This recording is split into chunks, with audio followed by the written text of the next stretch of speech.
Hello, my name is Raymond Karczewski.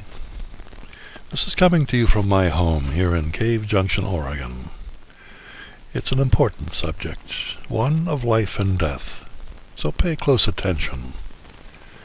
The title, Sovereigns and Cops. Who has the power? Who has the right? This comment may be misunderstood. I hope that it is not. I am a retired police sergeant. I am a living, breathing, flesh and blood, sentient, natural man of the sovereign people. I am not subject to the corporation, nor am I its slave. What does that mean? It means that I am in spirit the same as you. You and I are one, and of the human family. We are holistic human beings, but we have been trained to forget who we truly are. If that holistic spirit of divine intelligence is broken or damaged by the effects of satanic mind control, which robs one of their sovereignty and demands obeisance to satanic control, that is, blind obedience to corporate policies, to one who claims to be just following orders, just doing his or her job. Such a man or woman is no longer of the living, but of the living dead, a transformed, computerized robot who has been divorced from feelings and compassion, and who has been dehumanized and no longer has the capacity for compassionate human function. Such is the beginning of a dehumanized armed and dangerous robot, compelled to react toward blind obedience to words, concepts, regulations, and department policies. These are the people that we arm. These are the people upon whom we confer a license to kill. Remember, you and I are the sovereigns, yet we confer the power of life and death to such insensitive robots. They have been given the right to kill, while we, the sovereigns, their masters, have been deprived of our right to self-defense.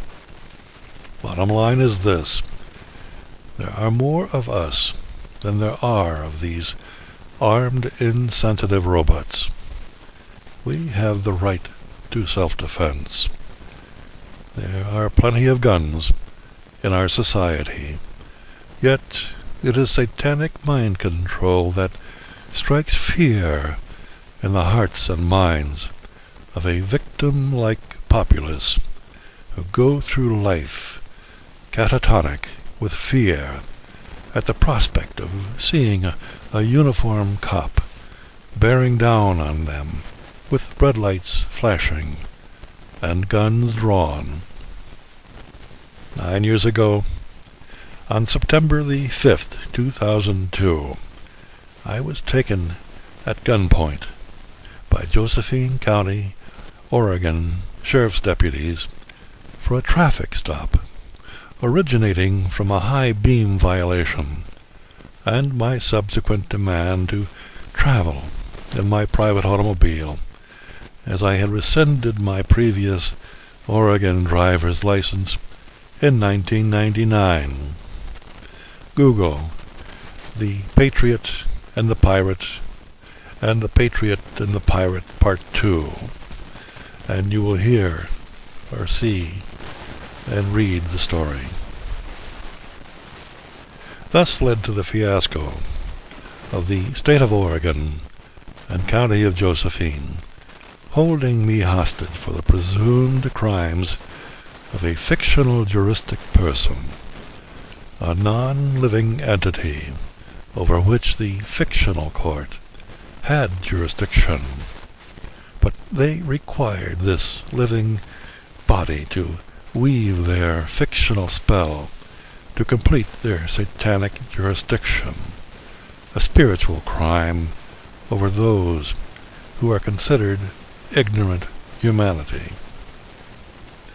Because of the government and courts of the state of Oregon and county of Josephine discovered they were dealing with a living man of the sovereign people, one who would not lay down to them, they went after me full tilt as a paper terrorist, threatening me with 35 years in prison. Ultimately, they convicted the juristic person, not me, in 2 bogus trials, and wound up throwing me, this living man, out of their jail when I refused to accept their offer of sentencing on the basis that they had not proven jurisdiction in more than 20 hearings and 2 trials.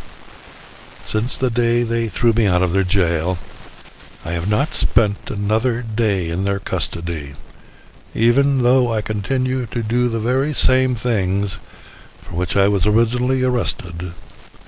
They will not arrest me, nor will they take me before a judge, for the question of jurisdiction looms ever present before them. Now I ask you, what kind of proof do you need that the law is on your side, not theirs? If you are not a 14th Amendment citizen slave, and subject to the corporation which calls itself the United States government, and maintain your sovereignty as a living, breathing, flesh and blood, sentient natural man or woman, acting in full legal capacity, then their legislative policies, which masquerade as law, but are not law, do not apply to you. These judges, prosecutors, cops, bureaucrats, work for you. You do not work for them. The long and short of it is this. You see what is happening in your world. It is your choice to be a victim or a co-creator of your life.